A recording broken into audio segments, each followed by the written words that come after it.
شور مگے نو سن کر تجھ تک میں دعویٰ آیا، شور مگے نو سن کر تجھ تک میں دعویٰ آیا، ساقی میں تیرے سکے، ساقی میں تیرے سکے، میں تیرے رمضان آیا، ماہ رمضان آیا، ماہ رمضان آیا،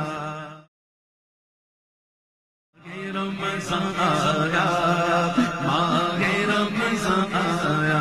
اعوذ باللہ من الشیطان الرجیم، بسم اللہ الرحمن الرحیم،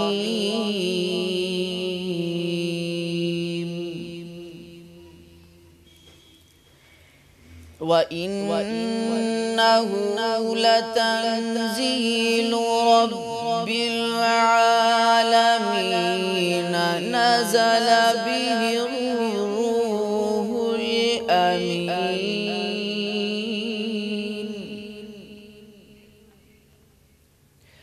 نزل به الروح الأمين على قلبك لتكون من المنذرين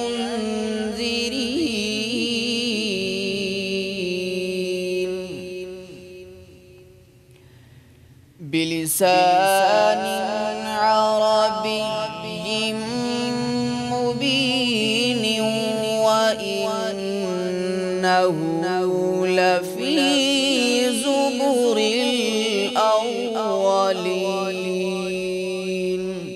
صدق اللہ العظیم۔ رمضان آیا، ماہ رمضان آیا۔ بسم اللہ الرحمن الرحیم۔ حمد بے حد اللہ تبارک و تعالیٰ کے لیے جس نے قرآن پاک نازل کیا، اور درود لامحدود اس ذات پاک کے لیے جس کے قلب اطہر پر قرآن پاک نازل ہوا۔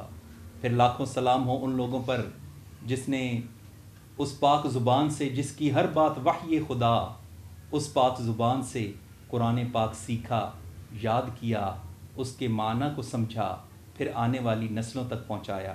پھر سلام ہو ہر طبقے کے ان علماء راسخین پر جنہوں نے اگلے طبقات تک قرآن پاک کے علوم کو پہنچایا، اس کی تفاسیر کی، اس کے معنی و مفہوم میں عمریں صرف کی، اور آنے والی نسلوں تک اللہ تبارک و تعالیٰ کے کلام کو پہنچایا۔ قرآن اور رمضان کا ایک گہرا رشتہ ہے۔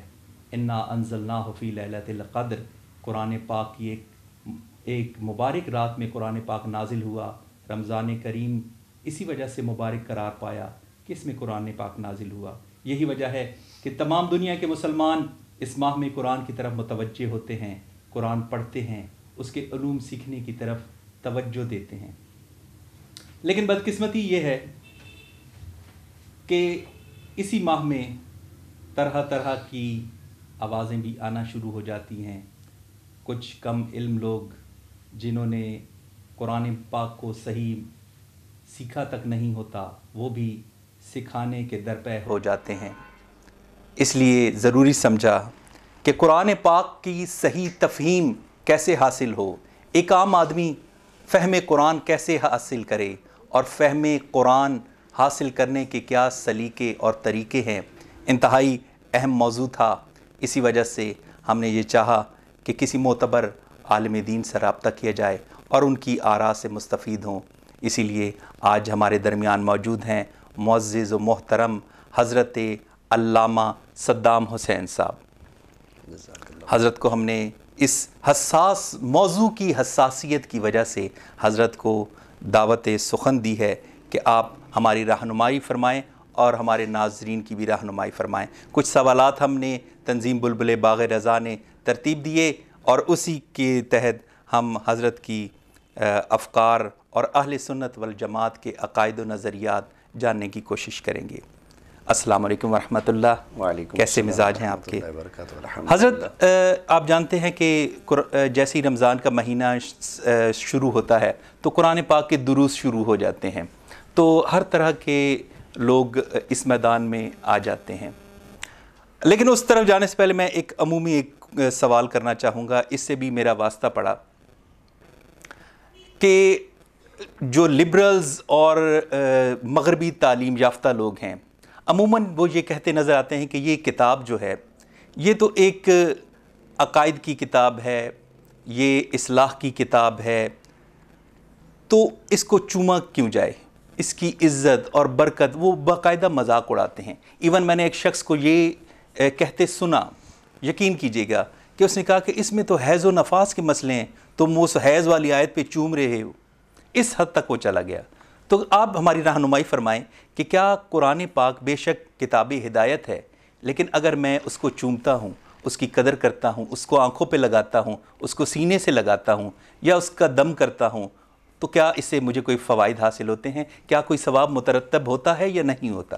نحمدہ ونصلی ونسلم علی رسولہ الکریم وعلی آلہ واصحابہ اجمعین، اما بعد، انا نحن نزلنا الذکر وانا لہ لحافظون، صدق اللہ العظیم، الصلاۃ والسلام علیک یا سیدی یا رسول اللہ وعلی آلک واصحابک یا سیدی یا حبیب اللہ صلی اللہ تعالی علیہ وآلہ وسلم۔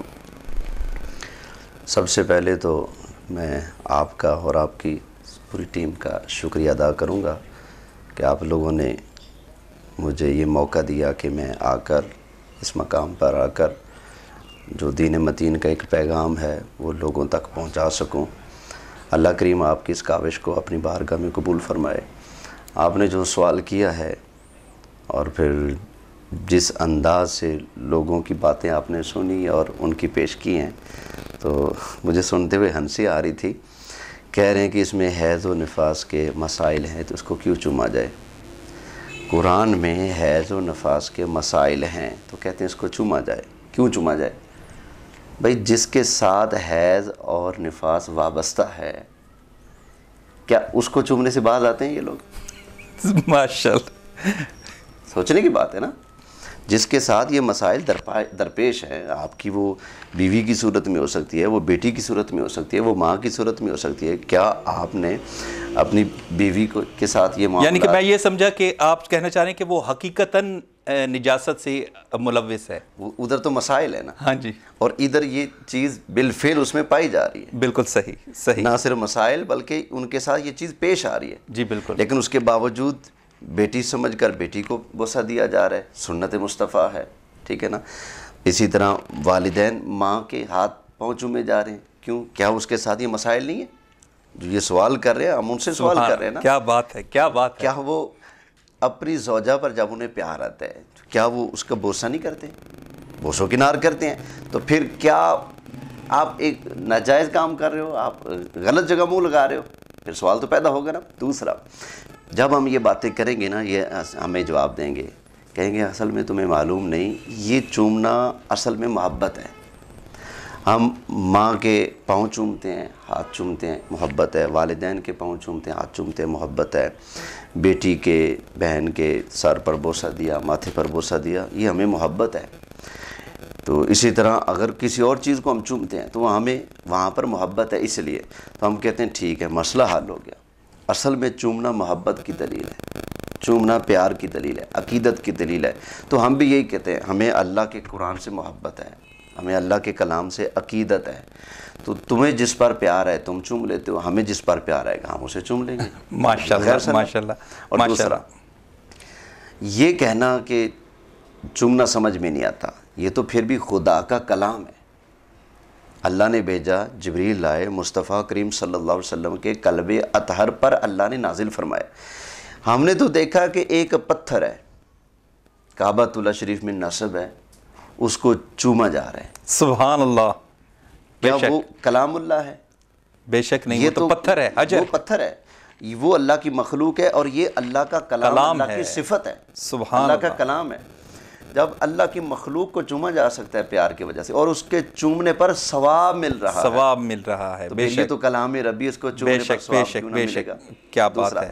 حضرت عمر رضی اللہ تعالی عنہ، آپ کے بارے میں روایتوں میں آتا ہے، آپ کلام اللہ کو اٹھاتے اور اٹھا کر اپنے سینے سے لگاتے اور اس کا بوسہ دیتے اور فرماتے عہد ربی، یہ میرے رب کا عہد ہے، سبحان اللہ، منشور ربی، یہ میرے رب کا منشور ہے، اللہ پھر اکبر، یہ کہہ کر آپ اس کو چوما کرتے تھے۔ سبحان اللہ، سبحان حضرت اللہ، عمر رضی اللہ تعالی عنہ نے جو کلام مجید کو چوما، کیا یہ گناہ کا کام کیا یا جائز کام کیا؟ اور پھر ہمارے لیے کیا حکم ہے؟ نبی کریم علیہ السلام فرماتے ہیں علیکم بسنتی و سنت الخلفاء الراشدین، تم پر لازم ہے میری سنت کو پکڑنا اور میرے خلفاء کی سنت کو پکڑنا۔ تو نتیجہ یہ نکلا کہ کلام مجید کو چومنا یہ حضرت عمر کی سنت ہے۔ بے شک۔ اچھا، اسی کا دوسرا حصہ بھی ہے۔ ایک تو یہ تھا کہ جو تھوڑے لبرل اور مغربی تعلیم یافتہ ہیں انہوں نے ایک الگ سوچ سے سوال کیا، لیکن جو ہمارے اپنے انٹیلیکچوئلز اور ڈاکٹرز اور پروفیسرز ٹائپ لوگ ہیں وہ یہ کہتے ہیں کہ محض تلاوت سے اس کا کوئی کیا ثواب ہے؟ اور میں تو یہ سمجھتا ہوں کہ شاید وہ احادیث سے ناشنا ہے، اس وجہ سے یہ بات کرتے ہیں، کیونکہ احادیث میں جب وارد ہو گیا کہ ہر حرف پر ثواب ہے تو ہمیں یہ مان لینا چاہیے کہ تلاوت اگر ایک شخص اس کو وہ فہم و تدبر نہیں بھی حاصل تو وہ محض تلاوت سے بھی ثواب تو پاتا ہی ہے، اور اللہ کے خزانوں میں کیا کمی ہے؟ اس بارے میں کیا رہنمائی فرمائیں گے؟ دیکھیں نا، میں ابتداءً یہ بات کروں گا، الفاظ جو ہوتے ہیں نا، الفاظ ان میں تاثیر ہوتی ہے۔ وہ منفی الفاظ ہوں گے تو تاثیر بھی منفی ہوگی، الفاظ اگر اچھے ہیں تو تاثیر بھی اچھی ہوگی۔ بے شک۔ مثلاً جو یہ کہتے ہیں کہ الفاظ میں کوئی اثر ہی نہیں، لفظوں میں کوئی تاثیر ہی نہیں، ان سے نہ کوئی چیز یعنی کہ نہ فائدہ ہوتا ہے نہ نقصان ہوتا ہے، انہی حضرت کے لیے اگر ہم کوئی غصے میں کوئی لفظ بول دیں، گالی دے دیں، جیسے مثلاً کوئی بھی ایسا ویسا لفظ بول دیں، گالی دے دیں سیدھی سی، تو کیا اس کی طبیعت پر ان الفاظ کا اثر ہوگا یا نہیں ہوگا؟ بے شک بالکل ہوگا۔ جب گالی کے اندر کوئی نہ کوئی تاثیر ہے تو جو کلام ربی ہے اس کے اندر تاثیر کیسے نہیں ہوگی؟ بے شک بے شک۔ اور ہم تو نبی کریم علیہ السلام کی زبان پر ایمان رکھتے ہیں۔ ہمارے آقا صلی اللہ علیہ وسلم نے جب فرما دیا ہے کہ کلام مجید کے ایک ایک حرف پر اللہ 10 نیکیاں عطا فرماتا ہے، اور پھر خود ہی فرمایا کہ میں یہ نہیں کہتا کہ الف لام میم یہ ایک حرف ہے، فرمایا نہیں، میں یہ کہتا ہوں الف الگ حرف ہے، لام الگ حرف ہے، میم الگ حرف ہے۔ جو الف لام میم تلاوت کر لے گا اس کو اللہ تعالیٰ 30 نیکیاں عطا فرمائے گا۔ بے شک بے شک۔ اب اسی کے تحت یہ بھی آتا ہے کہ الف لام میم تو حروف مقطعات سے ہے، اس سے اس نے کوئی معنی، مفہوم اور مسئلہ اخذ نہیں کیا، لیکن پھر بھی ثواب مترتب ہو رہا ہے کیونکہ کلام ربی ہے نا۔ جی بے شک۔ تو مطلب اس حدیث سے ثابت ہو گیا کہ محض تلاوت سے بھی ثواب مترتب ہو رہا ہے اور اللہ کے خزانوں میں کوئی کمی نہیں ہے۔ بے شک۔ اسی کے ساتھ ہی ہم ایک بریک لیتے ہیں، بریک کے بعد ہمارے ساتھ رہیے گا۔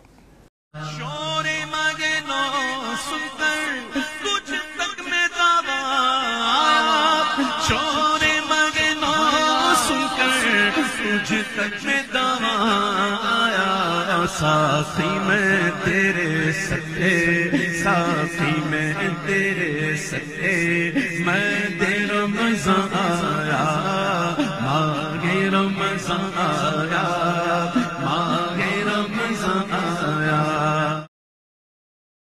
صبح طیبہ میں ہوئی بٹکا ہے باڑا نور کا، صدقہ لینے نور کا آیا ہے تارا نور کا، صدقہ لینے نور کا آیا ہے تارا نور کا۔ اللہ اللہ اللہ اللہ اللہ اللہ اللہ اللہ، تیرے ہی ماتھے رہا اے جان صحرا نور کا، تیرے ہی ماتھے رہا اے جان صحرا نور کا، تیرے ہی ماتھے رہا اے جان صحرا نور کا، بخت جاگا نور کا، چمکا ستارہ نور کا۔ شور مگنو سن کر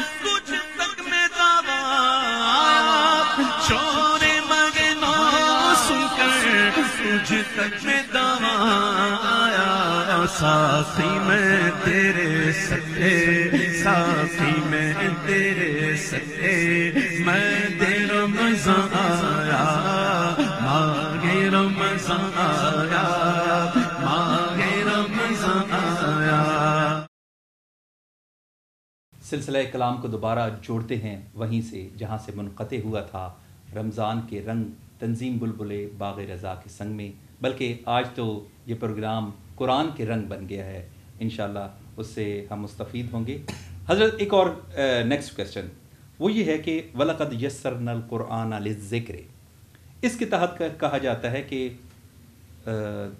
ہر شخص قرآن کو سمجھ کر پڑھے، سمجھے ہر شخص، اچھی بات ہے۔ پہلے ہماری بات ہوئی کہ کیا بغیر سمجھے بھی محض تلاوت پر ثواب مترتب ہوتا ہے۔ اب ہم نیکسٹ اسٹیپ پہ آ گئے کہ ایک شخص ہے وہ سمجھنا چاہ رہا ہے اب، لیکن ایک عام آدمی ہے، ایک دکاندار ہے، ایک عام آدمی ہے، عام کسی زندگی کے شعبہ سے تعلق رکھتا ہے، وہ رمضان میں قرآن کی طرف متوجہ ہوا، اس کو شوق دلایا گیا، اسے شوق پیدا ہوا، اب وہ قرآن پاک سمجھنا چاہتا ہے، ترجمہ سے پڑھ رہا ہے۔ اب مجھے یہ بتایا جائے کہ وہ قرآن فہمی کس حد تک حاصل کر سکتا ہے محض ترجمہ سے، ایک عام آدمی، اور وہ کیا چیز ہیں کہ جس کے لیے اس کو علماء کی طرف رجوع کرنا ہی پڑے گا، بلکہ وہ اس کے لیے ہدایت کا سبب نہیں بن سکتا؟ اور کیا ایسا ہے کہ قرآن تو سراسر سراپا ہدایت ہے، تو کیا اس کے لیے وہ سراپا ہدایت بن سکتا ہے؟ ہر مسلمان قرآن پڑھنے کا جس طرح حق رکھتا ہے، اسی طرح سمجھنے کا بھی حق رکھتا ہے۔ اصل میں اس بات کو جس انداز میں لوگ پیش کرتے ہیں نا، وہ انداز غلط ہے۔ وہ علماء سے متنفر کرنے کے لیے یہ کہتے ہیں کہ علماء کہتے ہیں کہ کوئی بندہ خود سے قرآن نہ پڑھے۔ ہم کہتے ہیں کہ خود سے قرآن پڑھو، لیکن کسی ماہر کی رہنمائی میں پڑھو۔ بے شک بے شک۔ آپ پڑھنے بیٹھ جاؤ، آپ کو نادرہ پڑھنا آتا ہے تو آپ نادرہ پڑھ سکیں گے۔ اگر آپ کو عربی نہیں آتی، آپ کو الفاظ کے معنی نہیں آتے، آپ کو صیغے کی پہچان نہیں، یہ ماضی ہے، یہ مضارع ہے، یہ فعل ہے، یہ نہی ہے، یہ امر ہے، یہ کیا ہے، یہ حال ہے، استقبال ہے، یہ مذکر ہے، یہ مؤنث ہے، کسی کو اگر ان چیزوں کا علم ہی نہیں تو وہ کیسے ترجمہ کر سکتا ہے؟ لازماً وہ بندہ قرآن فہمی کے لیے کسی ماہر کی رہنمائی کا محتاج ہے۔ اب اس کے دو ہی طریقے ہوں گے، یا تو کسی ماہر کے پاس بیٹھ کر وہ قرآن کا ترجمہ پڑھے، ساتھ اس سے قرآن کے مطلب مفاہیم بھی سمجھتا جائے، پوچھتا جائے۔ دوسرا یہ کہ کسی ماہر نے قرآن کا ترجمہ کیا ہو، قرآن کی تفسیر کی ہو، اور وہ پڑھنے والا کم از کم اتنا ہو کہ اردو کو صحیح طرح سے پڑھ سکتا ہو، اتنی تو لیاقت ہونی چاہیے اس میں، بالکل بے شک۔ وہ پھر کسی عالم دین کی لکھی ہوئی تفسیر کو، ترجمے کو دیکھ کر پڑھ سکتا ہے۔ لیکن پھر بھی قرآن حکیم میں کئی مقامات ایسے ہیں جس شخص کو عربی پر عبور حاصل ہے، عربی بولنا بھی جانتا ہے، عربی پڑھنا بھی جانتا ہے، عبارت تک اس کو آتی ہے، لیکن پھر بھی وہ قرآن کریم کے ایسے مشکل مقامات میں جا کر پھنس جائے گا، مشکلات القرآن، جب تک وہ کسی ماہر کی رہنمائی نہیں لے گا، یا پھر جب تک کسی مستند اور معتبر مفسر کی تفسیر کو نہیں دیکھے گا، وہ اس مقام سے گزر نہیں سکتا۔ قرآن حکیم میں ایسے کئی مقامات ہیں جہاں سے نکلنا عام بندے کے لیے، کیا عربی دان کے لیے بھی مشکل ہے۔ اس کا اندازہ آپ اس بات سے لگائیے، قرآن حکیم کی 1000 کے لگ بھگ آج تک تفسیریں لکھی جا چکی ہیں۔ اگر اس کو سمجھنا بالکل ہر بندے کے لیے ایسے ہوتا کہ جیسے 2 ضرب پڑا اور آ گیا، ہاں جی، 2 جمع 2 4، 2 ضرب 2، اگر یہ اتنا آسان ہوتا کہ پڑھنے سے ہی محض آ جائے، تو پھر یہ اتنی تفسیریں لکھنے کا مطلب کیا ہے؟ بالکل بے شک۔ اور پھر جو لوگ پٹیاں پڑھاتے ہیں کہ علماء غلط کہتے ہیں، بھئی عام بندہ ڈائریکٹ قرآن پڑھنے پڑ جائے گا تو اندیشہ ہے کہیں بہک نہ جائے، بھلا قرآن پڑھ کے بھی بندہ بہکتا ہے۔ جو لوگ یہ باتیں کر کے علماء سے متنفر اور اپنے قریب کرنا چاہتے ہیں، میں ان سے پوچھنا چاہتا ہوں، جناب جی آپ نے جو سلسلہ دروس قرآن کا شروع کر رکھا ہے اس کا مقصد کیا ہے؟ جب آپ کے نزدیک ہر بندہ ہی قرآن کا ماسٹر ہے تو پھر آپ تکلیف کیوں کر رہے ہیں؟ آپ کا تکلیف کرنا ہی اس بات کی دلیل ہے کہ آپ بھی سمجھتے ہیں کہ ہر بندے کے پاس نہ قرآن سمجھنے کا ٹائم ہے، نہ سمجھنے کی لیاقت ہے، نہ پڑھنے کا ٹائم ہے، ہر بندہ اپنی مصروفیات میں لگا ہوا ہے. تو آپ نے اپنے آپ کو قابل سمجھا، تو آپ نے اپنی قابلیت کو استعمال کر کے، وہ جیسی بھی ہے بالکل اس کو استعمال کر جس کے لیول کی بھی ہے. ہاں جی آپ نے اس کو استعمال کر کے یہ چاہا کہ عوام الناس جو سادے لوگ ہیں ان تک یہ پیغام پہنچا دوں. جب وہ پڑھیں گے تو وہ بھی تو آپ کی رہنمائی میں پڑھ رہے ہیں نا. جب آپ کا لیکچر سنیں گے یا آپ کا لکھا ہوا کوئی بھی مضمون تفسیر کے حوالے سے پڑھیں گے تو وہ گویا آپ سے سیکھ رہے ہیں، آپ سے سن کر وہ قرآن سمجھ رہے ہیں. تو جب آپ سے سن کر سیکھ کر قرآن کی تعلیم لینا جائز ہے تو کسی عالم ربانی سے، بالکل جو امت کے کروڑوں افراد کا امام بھی ہو، بے شک، ایسے عالم ربانی سے جو قرآن و حدیث کا اور جنہوں نے زندگیاں صرف کی ہوں، زندگیاں صرف کی ہیں، تو ان کی رہنمائی میں قرآن سمجھنا کیوں ہی نہیں تو ضروری ہے. زیادہ بالکل بے ضروری ہے. شک. اگر میں اس کے 2 حصے کروں تو کیا آپ اس کی تائید فرمائیں گے؟ میں ایک جملہ کہتا ہوں کہ قرآن پاک کے اگر 2 حصے کیے جائیں کہ ایک شخص جو ہے وہ جس میں جنت کا شوق دلایا گیا ہے، وعیدیں ہیں اور وعدے ہیں اللہ تبارک و تعالیٰ کے، اللہ تبارک و تعالیٰ کی شان بیان کی گئی ہے، جنت اور اس کے نظارے بیان کیے گئے ہیں. اسی طرح دوزخ سے ڈرایا گیا ہے، اس کے مقامات ہیں، مطلب تذکیر ہے. وہ تو ہر شخص سمجھ بھی جاتا ہے، اس کے دل پر اثر بھی ہوتا ہے. لیکن کئی مقامات ہیں جن کا تعلق فقاہت سے ہے، مسائل کے عکس کرنے سے ہے، وہ نہیں کر پائے گا. اس کے لیے علماء کی طرف رجوع کرنا ہی پڑے گا. کیا آپ اس بات کی تائید؟ میں اسی طرف آنے لگا تھا نا. قرآن حکیم کے جو مضامین ہیں نا، ان کے مختلف حصے ہیں. ایک ہیں جس میں قصص ہے، ٹھیک ہے نا، پچھلے نبیوں کے قصے ہیں، پچھلی قوموں کے واقعات ہیں، یا پھر بالکل عام فہم سمجھنے کی باتیں ہیں. نماز پڑھو، روزے رکھو، حج کرو، برائی سے بچو، شراب سے بچو، زنا سے بچو، چوری نہ کرو، چوری کرے تو اس کے ہاتھ، اخلاقیات کے حوالے سے، اخلاقیات ہو گئے یا معاشرتی معاملات، تعمیر کردار کے حوالہ سے، یا پھر قصص ہو گئے. یہ چیزیں تو بالکل آسان ہیں، ان کو ہر بندہ تقریباً ترجمہ اگر پڑھنا آتا ہے نا تو سمجھ لے گا. لیکن جو قرآن کریم کی دوسری تقسیم ہے، دوسری آیات ہیں، کچھ ہیں محکمات، کچھ ہیں متشابہات. اب یہ محکمات اور متشابہات کی جو تقسیم ہے ہماری تو ہے نہیں، یہ تو رب نے تقسیم کی ہے. جی بالکل بے شک. قرآن حکیم میں آیات محکمات ہن ام الکتاب واخر متشابہات. کچھ آیات محکمات ہیں اور وہ کتاب کی اصل ہے، صحیح، اور کچھ ہیں جو متشابہات ہیں. اب جس بندے کو متشابہات کا علم نہیں، اس نے تو الرحمن علی العرش استویٰ پڑھ کر یہی کہنا نا، میں تمہیں چل کر دکھاتا ہوں رب کیسے چلتا ہے، میں تمہیں چڑھ کر دکھاتا ہوں رب کیسے عرش کے اوپر چڑھتا ہے. اس نے تو گمراہی کی باتیں کرنی ہے نا. تو کچھ اسی طرح ناسخ اور منسوخ بھی کچھ آیات ہیں جو ناسخ ہو چکی ہیں، منسوخ ہو چکی ہیں، ان کی بدلے میں ناسخ جو ہیں وہ نازل ہو چکی ہیں. بالکل. تو جس بندے کو ناسخ اور منسوخ کا علم نہیں، اسی طرح قرآن کے احکام میں جو تقدیم اور تاخیر ہے اس کا علم نہیں، یہ حکم پہلے کا، یہ بعد کا ہے، صحیح، یہ منسوخ ہو چکا ہے، یہ اس کا ناسخ آ چکا ہے. جس شخص کو یہ علم نہیں، وہ جب قرآن پڑھے گا کسی ماہر کی رہنمائی کے بغیر تو نتیجہ کیا نکلے گا؟ نتیجہ یہ نکلے گا جیسے ایک شخص قرآن پڑھ رہا تھا، اس نے تلاوت کیا یا ایھا الذین آمنوا لا تقربوا الصلاۃ وانتم سکارى. اوپر سے ایک بندہ آ گیا، اس نے شراب پینا شروع کر دی. کسی نے کہا شراب کیوں پیتے ہو؟ اس نے کہا جی ابھی میں نے حافظ صاحب سے قرآن سنا ہے. عربی آتی ہے اس کو، ترجمہ بھی آتا ہے، لیکن ناسخ منسوخ کا علم نہیں، غلطی لگی. اس نے آ کر شراب پینا شروع کر دی. لوگوں نے کہا شراب حرام ہے، اس نے کہا کہاں حرام ہے؟ قرآن کہتا ہے شراب پی کر نماز کے قریب مت آؤ. تو حالت نماز میں یا نماز کے وقت میں منع ہے، آگے پیچھے پی سکتے ہو. تو غلطی لگی نا. بالکل. کیوں لگی؟ اس لیے کہ اس کو ناسخ اور منسوخ کا علم نہیں ہے. اسی طرح ایک شخص تھا، ایک اور بات، یہ باتیں عوام کے لیول کی ہوتی ہیں اس لیے عرض کر رہا ہوں. ایک شخص تھا، وہ جلد بندی کرتا تھا. صحیح. تو اس کی عادت تھی جو بھی کتاب اس کے پاس ہے جلد بندی کے لیے اس کو پڑھتا، اس کی غلطیاں نکالتا. تو اس کو کسی نے قرآن حکیم دیا، اب اس کو جلد کر دینا. اس نے کہا ٹھیک ہے میں جلد کر دوں گا. اس نے کہا غلطیاں نہیں نکالیں. اس نے کہا توبہ توبہ کلام اللہ، اور میں غلطیاں نکالوں؟ بے فکر رہیں. ہفتے والے دن آ جانا. وہ بندہ قرآن حکیم لینے کے لیے گیا اس کے پاس، جلد ساز کے پاس. یہ قرآن حکیم جلد کر دیا؟ اس نے کہا جی بالکل کر دیا. اس نے کہا دے دیں. اس نے کہا میں نے پڑھا تھا قرآن پاک کو، بس دل تو نہیں کرتا تھا اصلاح کرنے کا، لیکن چند موٹی موٹی غلطیاں ایسی، میں تو گھبرا گیا. اس نے کہا کیا ہوا قرآن میں غلطیاں؟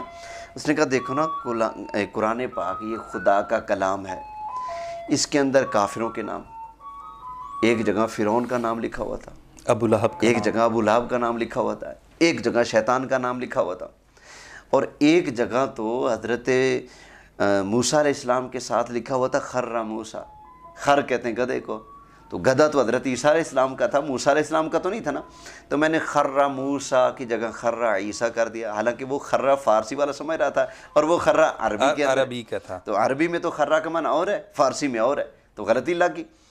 تو اس نے کہا جی جہاں شیطان کا نام تھا وہاں میں نے تیرے دادے کا نام لکھ دیا ہے، جہاں فرعون کا نام تھا وہاں تیرے والد کا نام لکھ دیا ہے، اور جہاں پر ابو لہب کا نام تھا وہاں تیرا نام لکھ دیا، تو غلطی لگ گئی نا، اس لیے کہ وہ قرآن کا ماہر نہیں تھا، نہ ہی کسی ماہر کی رہنمائی میں وہ قرآن پڑھ رہا تھا، تو لہذا عوام الناس کے لیے یہی ہے کہ اگر وہ قرآن سیکھنے کا شوق رکھتے ہیں تو ان کے شوق کو لاکھوں سلام، لیکن یہ شوق پورا کرنے کے لیے کسی ایسے صحیح العقیدہ سنی عالم دین کا انتخاب کریں جس پر انہیں پورا یقین ہو کہ یہ قرآن حکیم کو خوب اچھی طرح سے پڑھتا بھی ہے، سمجھتا بھی ہے اور سمجھانا بھی جانتا ہے۔ بالکل، تو کیسی ایسی شخصیت کا انتخاب کر کے اس کے پاس بیٹھ کر قرآن حکیم پڑھیں۔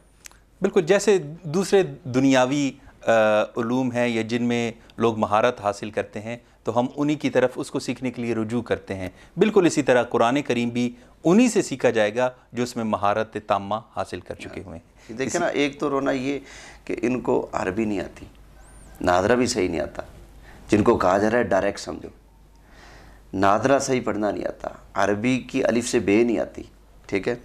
یہ دیکھیں نا، جو انگریز ہے اس کو انگریزی نہیں آتی ہے، تو کیا انگریزی پڑھ لینے اور بول لینے کی وجہ سے کیا وہ میڈیکل سٹور کھول سکتا ہے؟ کیا وہ ڈاکٹر بن کر بیٹھ سکتا ہے؟ بالکل بے شک، نہیں نا، بالکل پتہ چلا صرف زبان آنا کافی نہیں، وگرنہ قرآن کی جتنی تفسیر ہے نا ان میں سے 80% جو تفسیر ہیں عربی زبان میں، صحیح، عرب علماء نے عربیوں کی رہنمائی کے لیے قرآن کی تفسیریں لکھی، بے شک بے شک، اس لیے کہ عربی ہونے کے باوجود پھر بھی انہیں ماہر کی ضرورت تھی، ساری امت کے علماء نے یہی سمجھا، اس لیے انہوں نے تفسیریں لکھی۔ بے شک، بہت خوبصورت کلام کیا، اسی کے ساتھ ہی ایک بریک کا وقت ہوا چاہتا ہے، ہمارے ساتھ رہیے گا۔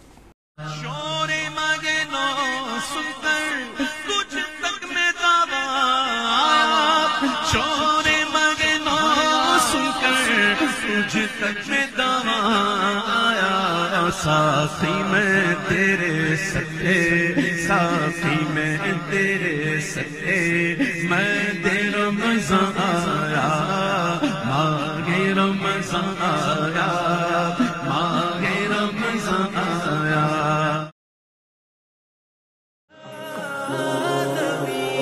کملی والے محمد تو صدقے میں جان، جنہیں آ کے غریباں دی باں پڑھ لئی، جنہیں آ کے غریباں دی باں پڑھ لئی۔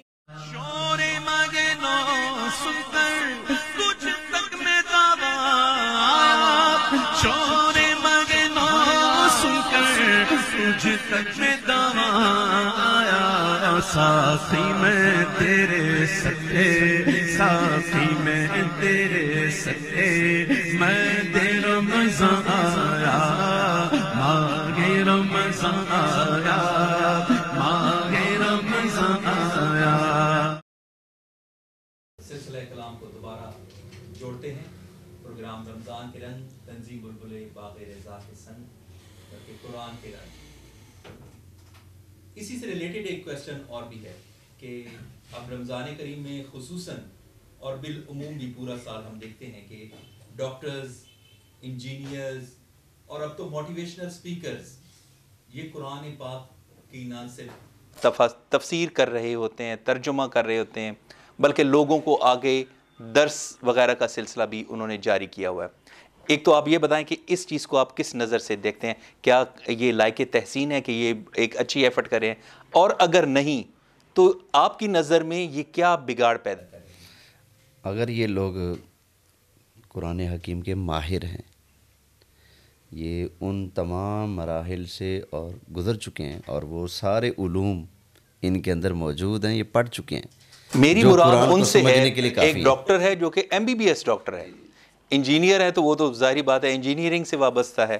اسی طرح موٹیویشنل اسپیکر ہے وہ صرف قرآن کو خود ایک دفعہ پڑھ کے اس نے جو اپنے آپ کو عقل کل سمجھتے ہوئے اس میں سے نتائج عکس کیے ہیں وہ ڈیلیور کر رہا ہے. میں ان کے حوالے سے بات کرنا چاہتا ہوں. جو قرآن و حدیث کا ماہر ہے اس کے لیے تو درست ہے بے شک, اس میں تو کوئی شک نہیں. جو شخص ان بنیادی علوم کو ہی نہیں جانتا جو عربی سمجھنے کے لیے ایک جڑ کی حیثیت رکھتے ہیں, جو انہی سے جاہل ہے, ایسا شخص اگر قرآن حکیم کی تفسیر کرنے بیٹھے گا تو سوائے گمراہی اور ضلالت کے کچھ نہیں پھیلائے گا. وہ اسی چیز کو اس نے لے کر آنا ہے. اس کے اندر کوئی مطلب کہ لوگوں کے لیے روشنی یا ہدایت کا پیغام ہو نہ, الا ماشاء اللہ, جو مطلب کہ جتی پشتی سنی ہو اور وہ بزرگوں کی روشنی لے کر سادی سادی باتیں کرتا رہے, اس کے لیے تو ممکن ہے. وگرنہ یہ لوگ, اور دوسری مزے کی بات, جتنے بھی لوگ ہیں اس طرح کے, جس آیت کریمہ کو بیس بنا کر وَلَقَدْ يَسَّرْنَا الْقُرْآنَ لِلذِّكْرِ فَهَلْ مِن مُدَّكِرٍ, وہ بات کرتے ہیں جی قرآن آسان ہے تو ہر کوئی آئے اور مفسر بن کر بیٹھ جائے. تو اس کے جواب میں کہ اول تو انہیں اس آیت کا معنی ہی معلوم نہیں. اس آیت کا معنی جو ہے صحیح وہ یہ ہے کہ اس قرآن کو حفظ کرنے کے لیے, یاد کرنے کے لیے آسان کر دیا. تو ہاں, تو ہے کوئی جو تم میں سے یاد کرے. اور دوسرا, یہ جتنے بھی اسپیکر قسم کے لوگ یا انجینئر ٹائپ لوگ یا ڈاکٹر یہ جو ہوتے ہیں یہ, اور دین کے ٹھیکیدار بن کر, ہاں وکیل بھی, اب تو وکیل جج بھی شروع ہو گئے, آپ نے دیکھا ہوگا, وہ جو قرآن لے کر بیٹھ گئے اس آیت کو دلیل بنا کر کہ آسان ہے لہذا بات کرو, ہر بندہ سمجھانے کا حق رکھتا ہے. مسلمان ہونے کے ناطے میں بھی کر سکتا. ہاں جی, تو اول تو ان سے میں اگر اسی آیت کے بارے میں پوچھ لوں کہ اس آیت میں جو لفظ ہے مدکر, یہ لفظ کیا تھا اصل میں, اس کی اصل کیا ہے, اس کا مادہ کیا تھا, کیا کوئی بتا سکتا ہے ان میں سے؟ ان کو تو نہ صرف آتی نہ نحو آتی ہے, یہ بیچارے کیا بتائیں گے جس لفظ کو ایک آیت کی بیس معلوم نہیں کہ یہ لفظ کیسے کیسے گھوم کر کس مادے سے چلا اور کیا سے کیا بن کر ہمارے سامنے موجود ہے, جس کو یہ معلوم نہیں.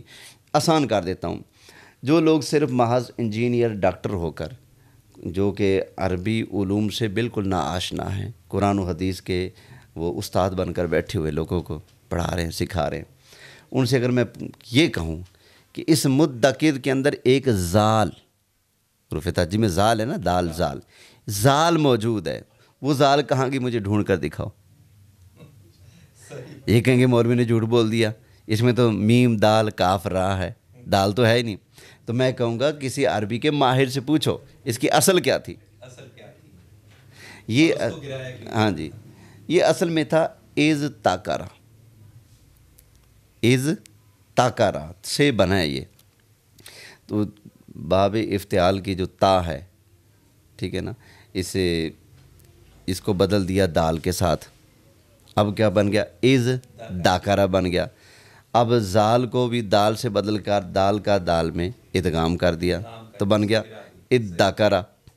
تو پھر اس سے پھر اس میں فائل بنا مدکر. اب جو لفظ اسی آیت کو ہی نہیں جانتا تو وہ اس کو دلیل بنا کر کیسے امت کی رہنمائی کا بیڑا اٹھا سکتا ہے. لہذا علماء نے جو علوم بتائے ہیں نا کہ قرآن اگر آپ سمجھنا چاہتے ہیں تو بنیادی طور پر آپ کے پاس اتنے علوم ہونا ضروری ہیں, ان کو پہلے سیکھنا ہوگا. بغیر اس کے اگر آپ بیٹھیں گے تو جس کو عقیدے کا پتہ ہی نہیں, نہ وہ عقائد سے واقف ہے, نہ وہ متشابہات سے واقف ہے, نہ دیگر چیزوں سے واقف ہے, تو ایسے لوگ پھر پڑھ کر جس طرح کے مبلغین بن جاتے ہیں وہ آپ کو پتہ ہی ہے. اب ایک شخص نے دعویٰ کیا, ایک مبلغ کی بات کر رہا ہوں, اس نے کہا کہ یہ مسلمان ہے نا, ان میں سے کوئی سادے مسلمان کے پاس کوئی آ کر کہے کہ 1 کروڑ روپیہ لے لو اور اپنے نبی کو گالی دو, تو کہتا ہے مسلمان جو ہے نا 1 کروڑ روپے کو دھکا دے دے گا, اپنے نبی کو گالی نہیں دے گا. بظاہر لگتا ہے کہ بات بہت خوبصورت کی ہے, لیکن اس کا نقصان کیا ہوا, اسی کا ایک چیلا اٹھا بازار میں جا رہا ہے, اماں تو اپنے نبی نے ایک گال کر دے تو میں 1 لاکھ روپیہ دے آؤں گا. ایک امتی کا دوسرے سے یہ مطالبہ کرنا اور انعام رکھنا کہ تو اپنے نبی کو گالی نکال میں تجھے 1 لاکھ روپے دوں گا, اس سے بڑی کوئی سرکار کی گستاخی ہوگی؟ دوسرا یہ ہے کہ خدا نخواستہ ایسا بھی تو ہو سکتا ہے کہ کوئی کسی وقت ایمان کی ایک کمزور حالت میں بھی ہوتا ہے، کوئی دنیاوی پریشانی میں ہو تو وہ کوئی ایسے اس کی زبان سے نکل جائے، تو اس کا مطلب ہے وہ ایک طرح سے دعوت تو دے رہا ہے. اس دعوت تو دی، اگر وہ نہ بھی نکالے اس نے دعوت دے دی اور انعام کا اعلان بھی کر دیا. ہاں جی، میں جو فلانے بندے کو پکڑ کے لائے گا میں اس کو 10,000 روپے انعام دوں گا، مطلب میں چاہتا ہوں کہ اس کو پکڑا جائے، اس لیے تو انعام کا لالچ دے رہا ہوں. یہ شخص جو کہہ رہا ہے کہ اماں جی اپنی نبی نے کہ گال کٹ تینوں میں اتنے پیسے دیاں گا، کیا مطلب؟ اس نے نبی کریم علیہ السلام کی شان اور عظمت کو اتنا ہلکا لے لیا. یہ ہلکا کیوں لیا؟ اس لیے کہ اس کے بڑے نے اس کو سبق پڑھایا، نہ نبی کوئی شے، نہ ولی کوئی شے، نہ بابے کوئی شے. تو ایسے لوگ جب آ کر بیٹھیں گے تو نتیجہ تو یہی نکلے گا.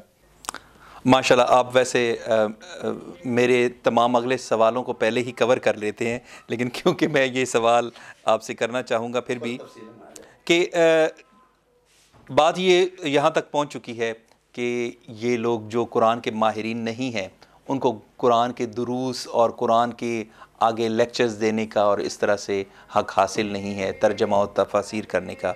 تو پھر یہ ایک جینون کویسچن بنتا ہے، وہ کون سے علوم ہیں جو کہ ایک تفسیر کرنے والے کو یا درس دینے والے کو ان سے پہلے آشنا ہونا بہت زیادہ ضروری ہے، اور جو ایک شخص کہہ سکے کہ میں قرآنی علوم میں مہارت تامہ رکھتا ہوں؟ اس میں علماء نے گفتگو کی ہے. بعض نے یعنی کہ مجموعی بات اگر پیش کروں تو یہ کہا ہے کہ کم از کم 14 علوم ہیں ایسے کہ قرآن حکیم کو سمجھنے سے پہلے، اس کی تفسیر سیکھنے سے پہلے اس کو پڑھنا سمجھنا ضروری ہے. جب تک ان 14 علوم کو آپ پڑھ نہیں لیں گے آپ قرآن حکیم کی تفسیر نہیں کر سکتے. 14 علوم ہیں، اور بعض نے کہا 15 ہیں. امام سیوطی نے تو ان کو طرح اور کھول دیا. تو ہاں، تو آپ نے فرمایا کہ 21 علوم ہیں ایسے کہ قرآن و حدیث کو سمجھنے کے لیے وہ بنیاد کی حیثیت رکھتے ہیں.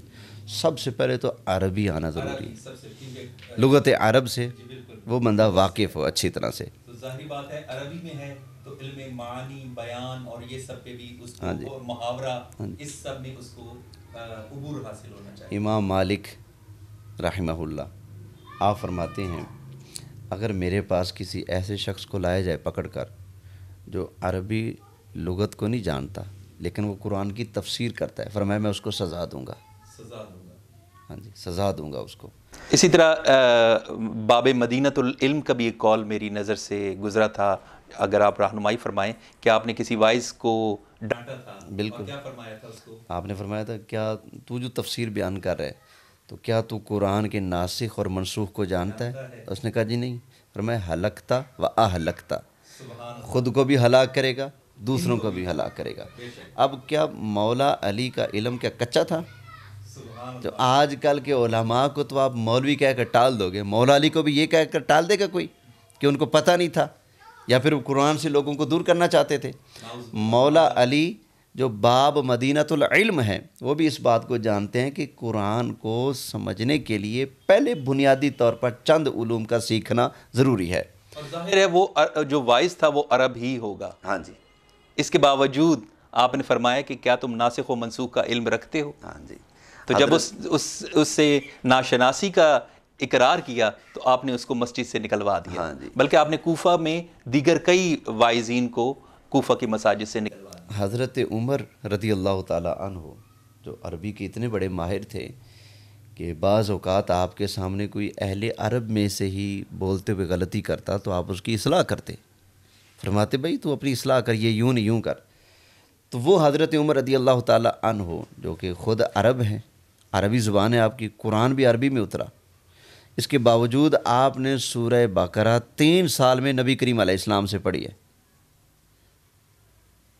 یہ تو حضرت عمر کی خوش نصیبی کہیں یا کیا کہیں، یہ لوگ جو آج کل کے بیٹھے ہیں ان کے نظر میں حضرت عمر کیا ہوں گے؟ یہ لوگ کہتے ہیں کہ مطلب کہ قرآن تو ڈائریکٹ پڑھنا چاہیے، تو حضرت عمر کیا ان کی نظر میں 3 سال محروم رہے سورہ بقرہ سے؟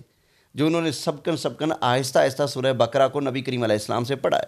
تو حضرت عمر بھی یہ سمجھتے ہیں اور سکھانے والے مصطفیٰ صلی اللہ علیہ وسلم وہ بھی یہ سمجھتے ہیں کہ قرآن حکیم کو سمجھنے کے لیے بڑی محنت درکار ہے اور اس کے لیے کچھ حضرت عبداللہ بن عباس بھی فرماتے ہیں کہ ہم 10 آیات کر کے سیکھا کرتے تھے. بالکل ایسے. اچھا میں اس میں ایک اور موضوع اٹیچ کرنا چاہوں گا. انتہائی سنسٹیو ہم نے ایشوز کو ٹچ کیا، تو جن کو ہم نے پہلے کبھی ٹچ نہیں کیا تھا. آپ کی برکت سے، آپ کے علم پہ ہمیں اعتماد کرتے ہوئے ہم ان نازک مقامات کو بھی آج ٹچ کر رہے ہیں. تو جو بھی قرآن کی دعوت دے رہا ہے، بے شک قرآن اللہ تبارک و تعالیٰ کی آخری کتاب ہے، کتاب ہدایت ہے، لیکن ہر دعوت دینے والا درست نہیں ہے. کیا میں یہ صحیح کہہ رہا ہوں؟ اور اگر ہم اس کو خوارج کی حوالہ سے بھی دیکھیں کہ آقا کریم علیہ السلام نے فرمایا کہ وہ ان کی نشانی فرمائی، قرآن بہت جہنم کے کتے بھی فرمایا، اور پھر فرمایا یقرؤون الکتاب. ہاں جی، اس کے بارے میں کچھ اظہار فرمایا. ہر قرآن پڑھنے والا سچا نہیں ہوتا. بے شک. ٹھیک ہے نا.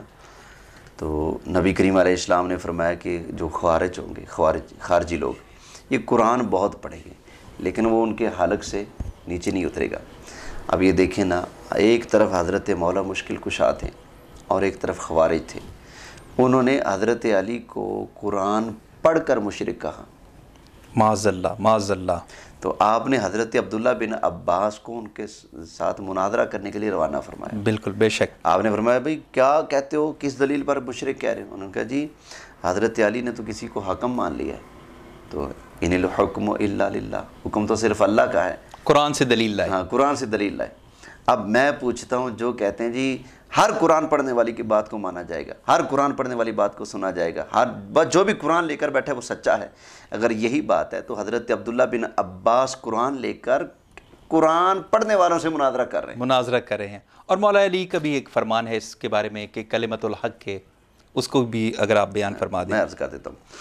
پھر یہ کہ انہوں نے کہا جی حکم تو صرف اللہ کا ہے، انہوں نے کسی اور کو حکم مان لیا ہے، تو یہ آپ نے شرک کیا. آپ نے فرمایا دیکھو بات یہ ہے کہ حاکم تو اللہ ہے لیکن اس نے چھوٹے چھوٹے حاکم بھی تو بنائے ہیں. بے شک. آپ نے فرمایا الیس اللہ باحکم الحاکمین، کیا اللہ سارے حاکموں سے بڑا حاکم نہیں؟ سبحان اللہ. بڑا تو تب ہوگا جب چھوٹے چھوٹے حاکم بھی ہوں گے. سبحان اللہ. اور نبی کریم علیہ السلام کے بارے میں فرمایا فلا وربک لا یؤمنون حتی یحکموک فیما شجر بینہم. حبیب پیارے مجھے تیرے رب کی قسم ہے، جب تک یہ آپس کے معاملات میں آپ کو اپنا حاکم نہ مانے تب تک یہ مومن نہیں ہو سکتے. تو اللہ بھی حاکم ہے، نبی کریم علیہ السلام بھی حاکم ہے، اللہ سب سے بڑا حاکم ہے، نبی کریم علیہ السلام اللہ کے بنانے سے حاکم ہے. تو قرآن پڑھ رہے تھے حالانکہ. اسی طرح زوجین کے معاملات میں بھی حکم مقرر کرنے کا ذکر ہے. حکم من اہلہ و حکم من اہلہا. جی بالکل. ادھر سے بھی حکم مقرر کرو، ادھر سے بھی حکم مقرر کرو. جی جی. تو یہ ان کی غلطی تھی. جی جی. پتہ چلا ہر قرآن پڑھنے والا ہر دائی حق پر نہیں ہے. دیکھا جائے گا کہ کیا وہ قرآن کا جو صحیح ترجمہ اور معنی و مفہوم ہے وہ بیان کر بھی رہا ہے کہ نہیں. جی جی. تو یہ علوم کی بات بھی چھڑی تھی نا. سب سے پہلے تو عربی لغت کا آنا اس کو ضروری ہے. جی بالکل. پھر اس کے علاوہ علم نحو اس کو آنا ضروری ہے، علم صرف آنا اس کو ضروری ہے، علم اشتقاق آنا اس کو ضروری ہے. اسی طرح محکمات کا، متشابہات کا، ناسخ کا، منسوخ کا، یہ علم بھی آنا اس کو ضروری ہے. اسی طرح اس کو علم الادیان کا آنا بھی ضروری ہے. قرآن جہاں پر دوسرے ادیان کا رد کرتا ہے، اگر اس کو علم الادیان آتے نہیں، اس کو کیا پتہ چلے گا عیسائیت کیا ہے، یہودیت کیا ہے، اس کو کیا پتہ ہندوازم کیا ہے، سکھ ازم کیا ہے. تو قرآن کو سمجھنے کے لیے علم الادیان کا ہونا بھی ضروری ہے. اسی طرح دیگر جو بلاغت سے متعلقہ علوم ہیں، اسی طرح علم المنطق ہے، اس کا آنا، اور بھی ڈھیر سارے علوم علماء نے گنوائے ہیں، یہ آنا ضروری ہیں قرآن حکیم کو کما حقہ سمجھنے کے لیے. جی بے شک. گفتگو اپنے بام عروج پر ہے. ایک چھوٹا سا بریک لیں گے اور پروگرام کو ایک انتہائی اہم مقام پر آخری موڑ کی طرف لے کے جائیں گے. ہمارے ساتھ رہیے گا. شور مگنو سن کر تجھ تک میں دعویٰ آیا، شور مگنو سن کر تجھ تک میں دعویٰ آیا،